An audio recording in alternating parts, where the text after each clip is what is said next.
परम मंगलमय परात्पर अखिलेश्वर अकारण करुणावरण वाले भक्त वंशा कल्पतरु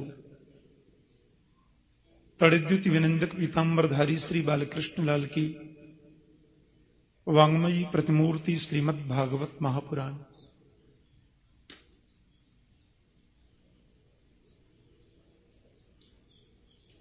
परम वंदनीय संत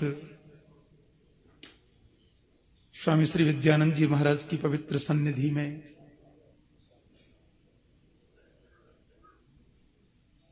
गोपियों की आराध्या ब्रजांगनाओं द्वारा सेवित माता कात्यायनी जी के चरणों में बैठकर भागवतामृत रसपान करने के लिए हम सब लोग संवेद रूप से एकीभूत हैं।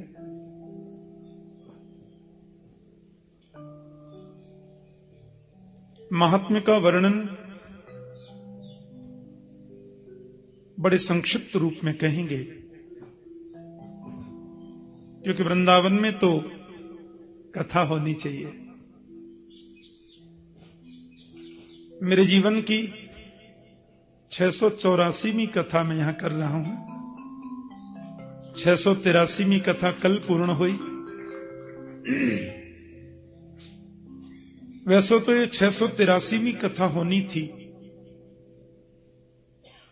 पर बीच में कथा और व्यस्तता में आ गई तो ये नंबर 84वां हो गया।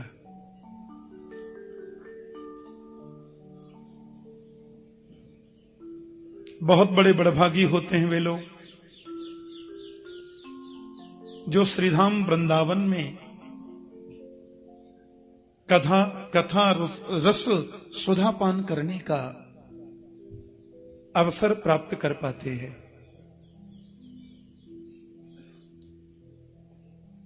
कथा तो हम लोग सब जगह करते ही हैं, देश में विदेश में हजारों लाखों लोग आनंद रस पीते ही हैं। लेकिन साल 2 साल में एक आध बार कथा जब मैं श्रीधाम वृंदावन में करता हूं तो मेरा भाव ये रहता है कि मैं यहां कथा ज्यादा कहूं और सब कम। और क्योंकि श्री श्री मां कात्यायनी के चरणों में बैठकर हम लोग कथा सुनेंगे और सुनाएंगे, इसलिए मेरा प्रयास होगा कि मैं यहां बिल्कुल विशुद्ध भागवत की कथा करूं और आपको भागवत के संपूर्ण मूल विषय को सुनने का अवसर मिले, ऐसा मेरा प्रयास होगा। क्योंकि इस पवित्र स्थान पर जहां गोपियों ने मां की कृपा से गोविंद को पाया, इस स्थान पर विराजित होकर के कथा सुनने वाले तो धन्य हैं ही, जिनको कथा कहने का अवसर मिल रहा है उनकी कथा और वाणी दोनों ही धन्य हो जाती है। ये भूमि ऐसी है कि सच्चिदानंद रूपाय विश्वोत्पत्त्यादि हेतवे तापत्रय विनाशाय श्री कृष्णाय वयं नमः। बड़ी उपयोगी बातें हैं। सत्य, चित और आनंद जीवन का परम सार और परम लक्ष्य है। ये सच्चिदानंद जो त्रिकालाबाधित सत्य है, जो आदि मध्यांत सत्य है, जो अपरिवर्तनीय सत्य है, उसे हम सत्य बोलते हैं। सत्यव्रतम सत्य परम त्रिसत्यम सत्यस्य योनिम निहितम च सत्ये सत्यस्य सत्यम मृत सत्य नेत्रम सत्यात्मकम त्वाम शरणम प्रपन्नाः। जो सत्यव्रत है, त्रिसत्य है, जिसका मूल भी सत्य है, मध्य भी सत्य है और कभी नहीं होने वाला अंत भी सत्य है, उसे हम सत्य बोलते हैं। परमात्मा का दूसरा नाम चित है, माने प्रकाश, जिसे कभी किसी से प्रकाश उधार लेने की जरूरत नहीं पड़ती। सूर्य में रोशनी भी उसकी कृपा से है, चंद्रमा में शैतल्य भी उसकी कृपा से है। प्रकृति के जितने भी नियम चल रहे हैं स्वतः उसके द्वारा ही निर्देशित हैं। यह संपूर्ण आकाश जिसका मंदिर शिखर है, मानो पुष्पों में सुगंध वो है तो रंग भी वही है, प्रकाश स्वरूप है, बल्कि अपने प्रकाश से दुनिया को प्रकाश देता है, इसलिए उसका नाम चित्त है। और तीसरी बात बड़ी सुंदर कही, आनंद है वो। आनंद की परिभाषा तो भागवत में बड़ी विचित्र रूप में वर्णित है। आनंद का मतलब क्या? कुछ लोग भोजन करते हैं और पूछे कैसा लगा, वो तो बहुत आनंद आया। एयर कंडीशन कमरे में सोए, सवेरे उठे, कैसा लगा, बहुत आनंद आया। यह आनंद की परिभाषा नहीं है। अरबों की संपदा हमने प्राप्त कर ली, उससे सुख प्राप्त होगा, आनंद नहीं। भौतिक सुविधाओं से हमने युक्त जीवन जी लिया, उससे हमें सुविधा और सुख मिलेगा, आनंद नहीं। क्योंकि आनंद तो सिवाय गोविंद के दूसरा कोई होता ही नहीं है। आनंद तो स्वयं कृष्ण है। आपने देखा होगा भागवत की कथाएं जब होती हैं तो चतुर्थ श्री कृष्ण जन्मोत्सव मनाते हैं, चतुर्थ दिवस। तो कृष्ण जन्मोत्सव में लोग क्या बोलते हैं? नंद घर आनंद भयो, जय कन्हैया लाल की। अवध घर आनंद भयो, जय राजा राम की। नंद घर आनंद भयो, जय कन्हैया लाल की। नंद घर कृष्ण भयो, जय कन्हैया लाल की नहीं। नंद घर गोविंद भयो, जय कन्हैया लाल की नहीं। नंद घर आनंद भयो, क्योंकि आनंद स्वयं कृष्ण है, आनंद स्वयं राम है। जो आनंद सिंधु सुख राशि, सी करते त्रैलोक सुपासी, सो सुख धाम राम अस नामा। जो आनंद का सिंधु है, जिसके आनंद की सिंधु की बिंदु भी किसी को प्राप्त हो जाए तो पूरा विश्व प्रपंच आराम विराम और विश्राम का अनुभव करता है। इसलिए राम ही आनंद है, कृष्ण ही आनंद है।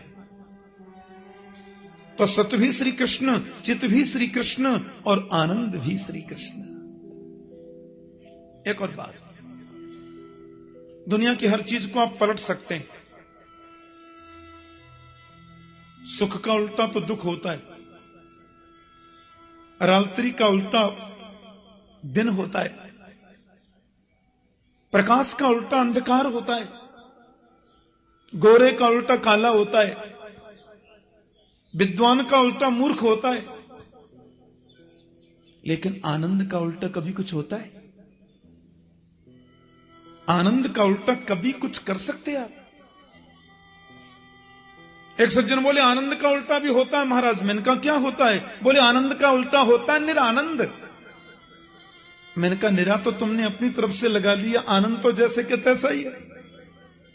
और निरा तो हमने जोड़ दिया ना जी, आनंद तो जैसे कि तैसा है। अब उसको निरानंद बोल दो, चाहे परमानंद बोल दो, चाहे ब्रह्मानंद बोल दो, चाहे विषयानंद बोल दो, उसके पहले निरा लगाओ, चाहे परम लगाओ, चाहे विष लगाओ, चाहे ब्रह्म लगाओ, लेकिन आनंद को आप पलट नहीं सकते। आनंद को बदला जा नहीं सकता, क्योंकि आनंद सत्य है और वो त्रिकालाबाधित सत्य है, आदि मध्यांत सत्य, उसको आप बदल कर सकते हैं। तो सत्य भी श्री कृष्ण है, चित्त भी श्री कृष्ण है और आनंद भी श्री कृष्ण है। विश्वोत्पत्त्यादि हेतवे वो जरा सा मुस्कुराता है, सृष्टि का सृजन हो जाता है। वो जरा सा गंभीर होता है, सृष्टि का पालन हो जाता है। और वो भ्रुकुटी को जरा सी टेढ़ी कर लेता है, प्रलयंकाली समुद्र में सब डूब जाते हैं। तो विश्वोत्पत्त्यादि हेतवे, विश्व की उत्पत्ति, पालन और लय का हेतु भी तो एकमात्र गोविंद है। तापत्रय विनाशाय, तीनों प्रकार के तापों को नष्ट करने की जिनके नाम में शक्ति है। तीनों ताप, आध्यात्मिक ताप हो, चाहे आदि दैविक ताप हो, चाहे आदि भौतिक ताप हो, कोई भी ताप गोविंद के नाम के सामने रुक तो नहीं पाता। तो तापत्रय विनाशाय, दैहिक दैविक भौतिक तापा, राम राज्य काहू नहीं व्यापा। गोविंद की सन्निधि, परमात्मा राम की सन्निधि तीनों तापों को विनष्ट करती है। तापत्रय विनाशाय। ऐसे श्री कृष्णाय वयम नुमः, श्री कृष्ण को हम प्रणाम करते हैं। वयम नुमः माने मैं नहीं या केवल एक नहीं, हम सब मिलकर उनको प्रणाम करते हैं। क्योंकि भागवत के प्रधान प्रतिपाद्य तो मेरे गोविंद हैं, श्री कृष्ण ही है ना। इसलिए महात्मा के प्रथम श्लोक में श्री कृष्ण को वंदन किया गया। भागवत के पूज्य आचार्य हैं भगवान सुखदेव स्वामी। यम प्रव्रजन्तमनुपेतमपेत कृत्यम, द्वैपायनो विरह कातर जुहाव, पुत्रेति तन्मयतया तरवोऽभिनेदु, तम सर्वभूतहृदयं मुनिमानतोऽस्मि। आहा, 12 वर्षों तक जिन्होंने मातृगर्भ में वास किया, जो जन्म से ही सन्यासी है। मुंडन तो तब कराना पड़ता है जहां केश आ जाए। संस्कारों की जरूरत तो वहां होती है जहां संस्कारों का अभाव है। जो त्रिगुणातीत है, सत्वगुण, रजोगुण, तमोगुण तीनों से परे है, वो जन्म सन्यासी है, जन्म से ही सन्यासी। 12 वर्षों तक मातृगर्भ में समाधिस्थ रह करके जिसने भागवत चिंतन किया और संन्यस्त गच्छन्तम, जन्म लेती जो संन्यास लेकर वन की ओर प्रस्थान कर रहा है, 16 वर्ष की जिसकी अवस्था, जन्म के तुरंत बाद जो 16 वर्षीय प्रतीत हो रहे हैं, श्याम वर्ण की जिनकी दिव्यंग कांति है, बड़ा अद्भुत जिनका आभा मंडल है, लंबी भुजाएं हैं, चौड़ा दिव्य वक्षस्थल है, जो दिगंबर हैं, दिगंबरम वक्त्र विकीर्ण केशम। भगवान शुकाचार्य आगे आगे जा रहे हैं और महर्षि वेदव्यास जिनको लौटाने का सतत प्रयास कर रहे हैं। लेकिन व्यास जी पुत्र पुत्र कहकर के बोल रहे तो वृक्ष अविनेदु, वृक्षों ने कहा आप किसको पुत्र कहते हैं महाराज? कितनी बार ये आपका पुत्र बन चुका, आप इसके पुत्र बन चुके, कौन जानता है। व्यासी महाराज ने भी जब ये जाना कि वास्तव में ये तो सर्वभूत हृदय है, ये तो भगवत स्वरूप है, तो वे लौट करके चले गए।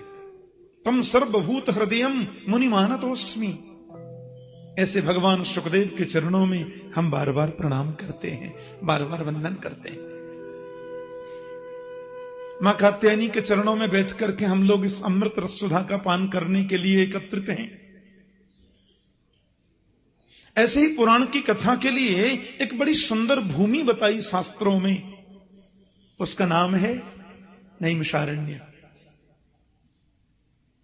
88,000 संत जन विराजमान थे, जिनका जीवन ही कथा है। एक पुराण की कथा पूरी हुई तो दूसरी प्रारंभ। आपस में ही चर्चा करते हैं, कभी किसी को वक्ता बना करके बैठ जाते हैं।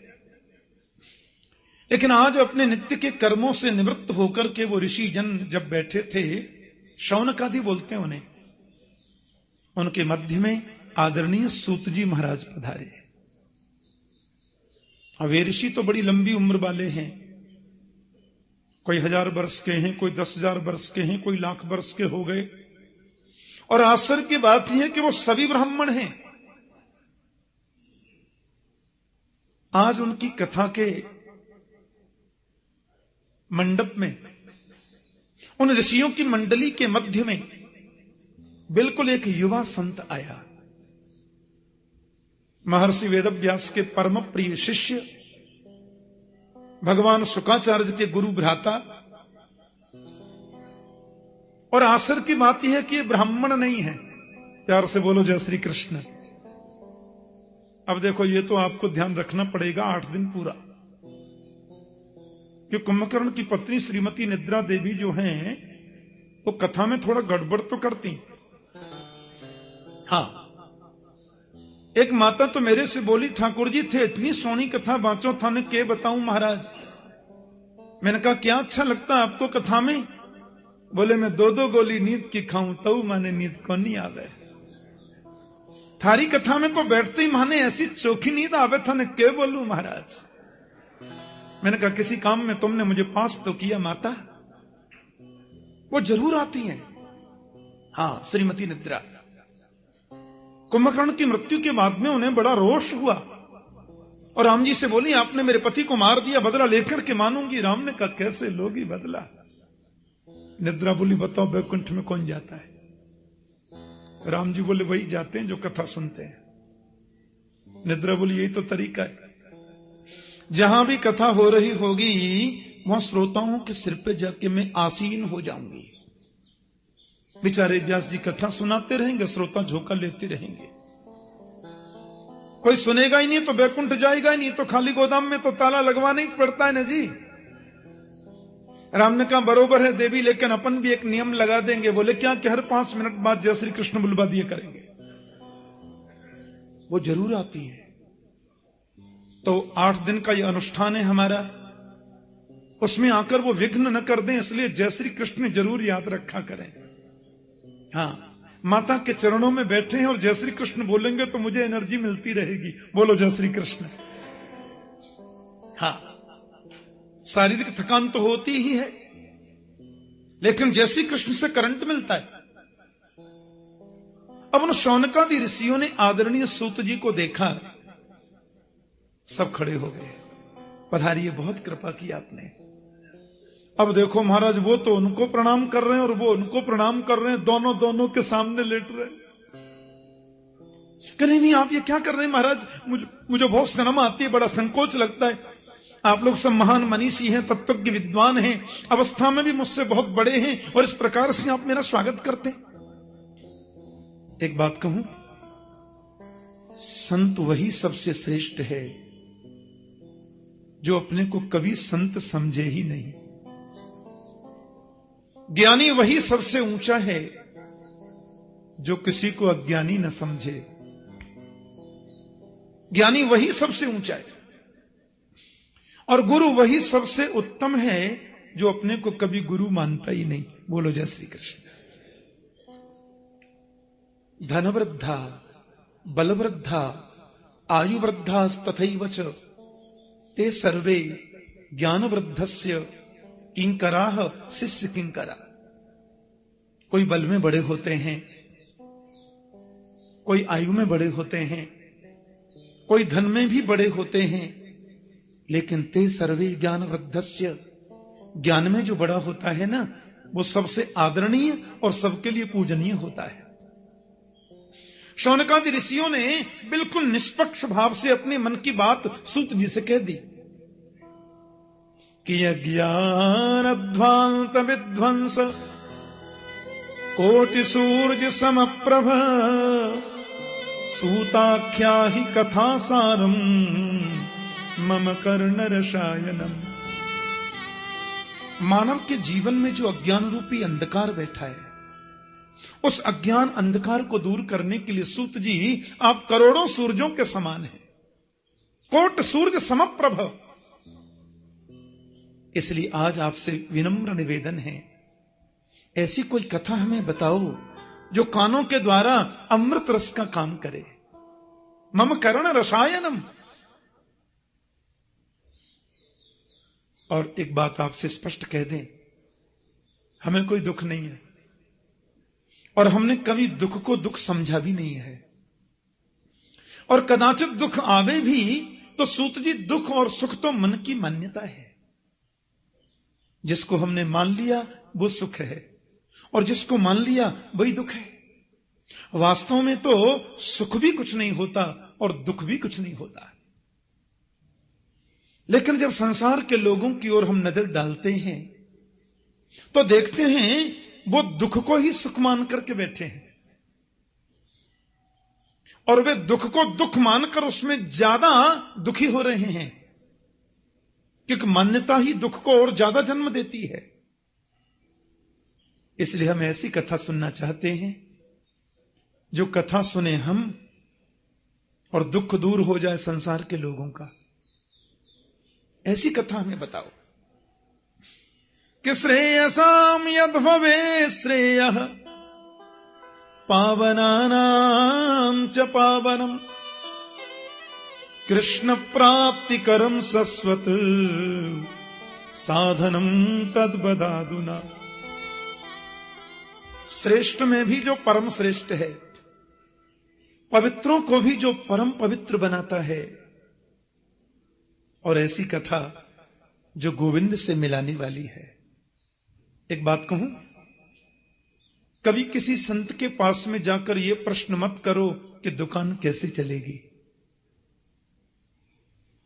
किसी भी महापुरुष के पास में जाकर के यह प्रश्न मत करो कि फैक्ट्री में बरकत कैसे होगी। किसी महापुरुष के पास में जाकर यह क्वेश्चन मत करो कि घर में पोता होगा कि नहीं।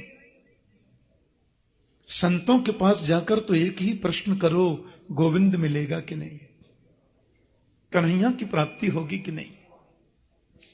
और यह प्रश्न आपने किया है तो सर्वोत्तम प्रश्न है, इससे ऊंचा कोई प्रश्न नहीं होता। और ध्यान देना, दुख भी मिलेगा हमारे कर्मों से, सुख भी मिलेगा हमारे कर्म से, लेकिन भगवत शरणागति, गोविंद की प्राप्ति तो संत कृपा से ही संभव है। इसलिए दुख और सुख तो हमें मिलने वाले हैं। ना भुक्तम क्षीयते कर्म जन्म कोटि शतैरपि अवश्यम एव भोक्तव्यम कतम कर्म शुभाशुभम। जैसा कर्म अपने करते हैं वैसा फल मिलने वाला है, और बोया पेड़ बबूल का तो आम कहां से होए, संभव ही नहीं है। लेकिन संत कृपा कर दें तो भगवत शरणागति प्रदान कर सकते हैं। संत कृपा कर दें तो गोविंद को आपको प्रदान कर सकते हैं। इसलिए महापुरुषों के पास में जाकर यदि प्रश्न करना है तो यही प्रश्न करो, कृष्ण प्राप्ति करम शाश्वत साधनम तद्बदाधुना। ऐसा साधन बताइए जो कृष्ण की प्राप्ति कराने वाला हो। बहुत प्रसन्न हो गए सूत जी। सच्चा संत ऐसे प्रश्नों से ही प्रसन्न होता है। संसार की व्यर्थ की बातों से हम संतों के क्षण को बर्बाद करते हैं। और महाभारत में लिखा है कि संतों का क्षण और अन्न का कण कभी बर्बाद मत करो। महापुरुषों के पास जाकर तो गोविंद मिलन की साधना पूछो। आदरणीय सूत जी महाराज गदगद हो गए। कालव्याल मुखग्रास त्रास निर्नास हेतवे श्रीमद्भागवतम शास्त्रम कलौ क्षीरेण भासितम। ये काल रूपी जो ब्याल है, ब्याल बोलते हैं सर्प को। असल में हमारा जीवन क्या है? एक बहुत बड़ा अजगर सांप है और अपना मुंह खोल करके पड़ा हुआ है। अब मैं उस अजगर सर्प के मुंह के अंदर बैठा हूं, तो मेरा जीवन सुरक्षित कब तक है? जब तक वो सर्प अपना मुख बंद ना कर ले। उसने मुख बंद किया, यहां राम नाम सत्य हो गई। एक पल भी जिस मानव के जीवन का भरोसा नहीं है, उसको भी शीघ्र गोविंद से मिलाने की सामर्थ्य किसी में है तो केवल भागवत की कथा में ऋषियों। देवताओं को भी इस कथामृत को पान करने का कभी कभी अवसर नहीं मिलता है। राजर्षि परीक्षित को भगवान सुखदेव कथा सुना रहे थे, सब लोग जानते हैं प्रसंग। अमृत सुधा को लेखन के देवता लोग आए, कलश सामने रखा और बोले परीक्षित को जो आप अमृत पिला रहे हैं कथामृत वो हमें दे दीजिए, और इस भागवतामृत को परीक्षित को हमको दे दीजिए, और ये स्वर्ग का अमृत परीक्षित को प्रदान करें, तो सर्प भय से परीक्षित को मोक्ष मिलेगा और संसार भय से हमें मुक्ति मिलेगी। सुखदेव जी बोले कर तो देता, पर देवताओं ने जो भागवतामृत की तुलना स्वर्ग के अमृत से करी, ये मुझे प्रिय नहीं लगा। देखो तो स्वर्ग का अमृत है क्या? हमने यहां सकाम अनुष्ठान किया, बड़े यज्ञ किए, दान किए, धर्मशालाएं बनवाई, कुएं बनवाए, और वो सब सकाम किया तो उसका फल होता है हम स्वर्ग में जाते हैं, और जब तक हमारी एफडी जमा है हम स्वर्ग में रहते हैं। और तेतम भुक्त्वा स्वर्गलोकम विशालम क्षीणे पुण्ये मर्त्यलोकम विशंति। जैसे ही पुण्य क्षीण हुआ हम फिर मृत्युलोक में गिर जाते हैं। तो पुनरपि जननम पुनरपि मरणम पुनरपि जननी जठरे शयनम। बार बार जन्म लेना, बार बार मातृगर्भ में आना, इससे छुटकारा स्वर्ग अमृत पान करने से नहीं मिलता। क्षम तदावीक्ष, ब्रह्मा जी ने राजा परीक्षित के मोक्ष को देखा, पुरा धाता भी विस्मित। ब्रह्मा ने कहा विमान किसका जा रहा भाई, कौन है इसमें? बोले आपको नहीं मालूम? राजा परीक्षित 7 दिन कथा सुनिए ना भागवत के नियम से, वैकुंठ मिल गया। ब्रह्मा ने कहा बाप रे, ये कैसे हुआ? इंद्र महाराज और ब्रह्मा सब एकत्रित हुए, तराजू लिया और एक पल्ले पर दुनिया के साधनों को रखा और तराजू के दूसरे पल्ले पर केवल भागवत जी को विराजमान किया। और कहते हैं जैसे ब्रह्मा ने तोला तो लघुन्यनानि जातानि गौरवेन इदम महत। अपनी गरिमा से भागवत का पल्ला नीचे को चला गया, समस्त साधनों का पल्ला ऊपर को है। क्या मतलब? वजन जिसमें होगा वो नीचे जाएगा।